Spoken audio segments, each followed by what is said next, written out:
Hello, मैं doctor Chetna Tikkiwal, assistant professor drawing and painting, SMB government PG college नाथर द्वारा।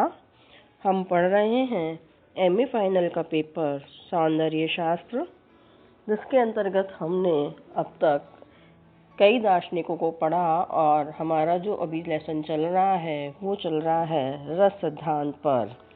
रस सिद्धांत के अंतर्गत हमने भरत मुनि का सिद्धांत पढ़ा, शंकुक का सिद्धांत पढ़ा, भट्ट लौलट का पढ़ा।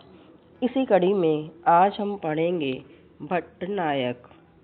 भट्टनायक का समय 10वीं शताब्दी माना जाता है और भट्टनायक ने जिस सिद्धांत का प्रतिपादन किया उसे भुक्तिवाद के नाम से जाना जाता है।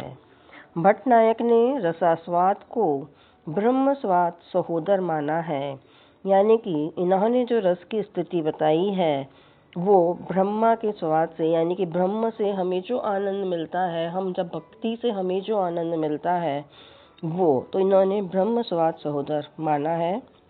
उन्होंने अपने से पूर्ववर्ती मतों का खंडन करते हुए कहा कि रस की ना तो प्रतीति होती है, ना ही उत्पत्ति होती है, ना ही अभिव्यक्ति, अनुभव व स्मृति के अभाव में रस प्रतीति संभव नहीं है। इनके सिद्धांत को भुक्तिवाद कहा जाता है। भुक्ति का अर्थ रस का भोग है। भट्टनायक के अनुसार निष्पत्ति का अर्थ भुक्ति नहीं भाविति है। जो पहले रस भावित होता है फिर उसका भोग होता है, इसलिए निष्पत्ति का अर्थ भावित होना है।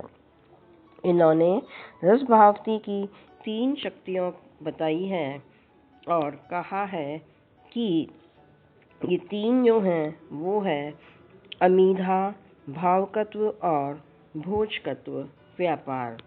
वो कहते हैं कि निष्पत्ति का जो अर्थ भावती है उसमें सबसे पहले इन्होंने रखा है अमीधा। अमीधा इसके द्वारा सामाजिक काव्य के शब्दार्थ को ग्रहण करता है, सामान्य तथा अलंकारिक अर्थों का ज्ञान होता है। फिर इन्होंने बताया भावकत्व, इसके द्वारा विभाव, अनुभाव आदि क्रिया व्यक्ति विशेष को न होकर साधारण, यानी कि मनुष्य मात्र के अनुभव योग्य ये हो जाते हैं। भावकत्व को ये 2 भागों में बांटते हैं, एक तो निज मोह का विनाश और दूसरा विभाव आदि का साधारणीकरण।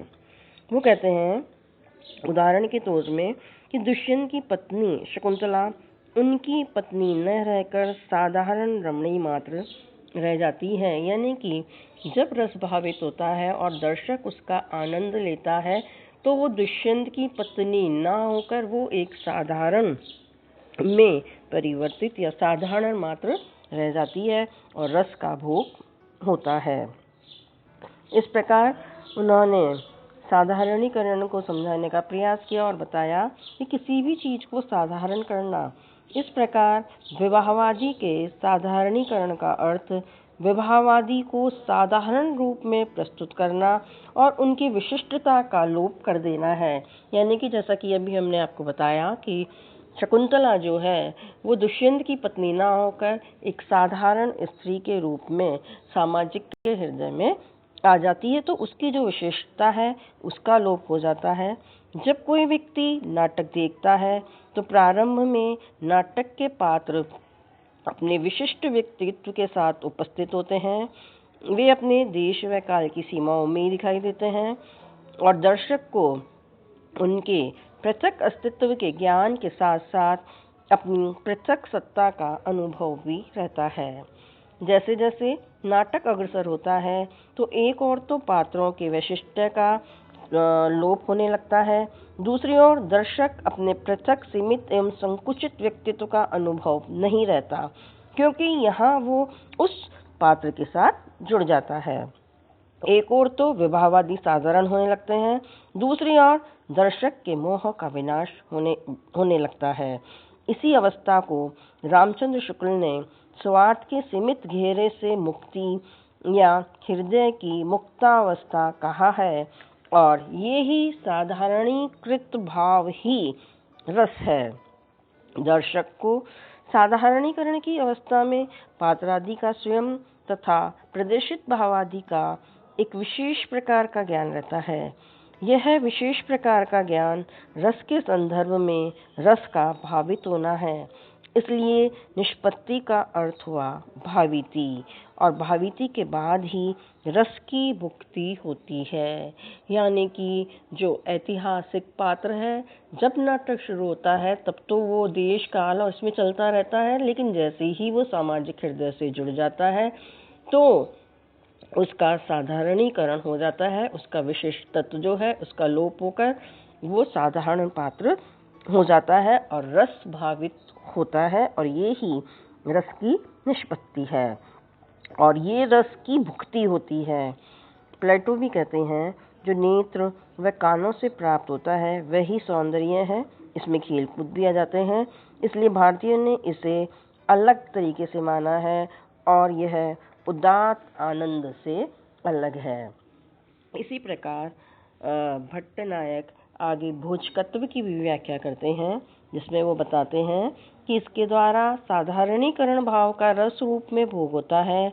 इससे रजोगुण व तमोगुण का नाश होकर शुद्ध सतोगुण का उद्रेक होने लगता है। चित्तवृत्तियों के शांत हो जाने से वह ही आनंद का कारण है। पाठक या दर्शक आनंद का अनुभव करते हैं। इस प्रकार रस की अभिव्यक्ति नहीं, भुक्ति होती है। यहाँ विभावादि का दोहरा कार्य है। एक और ये रस के भावन में साधन होते हैं। रस भाव्य है और वे भावन साधन, लेकिन आस्वाद की दृष्टि से रस भोज्य है और विभावादि भोजक। सहृदय विभावादि द्वारा रस का भोग करता है। रस भोग के समय दर्शक की अवस्था लौकिक अवस्था नहीं है, उसे संकुचित मोह का विनाश हो चुका होता है। उसकी वही अवस्था होती है जो मुक्ति के समय जीव की होती है। इसलिए जिस प्रकार मुक्ति अवस्था में आत्मा ब्रह्म आनंद का आस्वाद करती है, उसी प्रकार मोहयुक्त अवस्था में सहृदय रस का लोकोत्तर आस्वाद करता है। इसलिए इसे ब्रह्म स्वाद सहोदर माना गया है और साधारणीकरण का यह सिद्धांत रस की आनंद रूपता का विवेचन करता है। इस प्रकार भट्टनायक का जो ये सिद्धांत है यह भुक्तिवाद है और इन्होंने ब्रह्म स्वाद सहोदर के समकक्ष रस को माना है। Thank you. आशा है आपको समझ आ गया होगा। Thank you so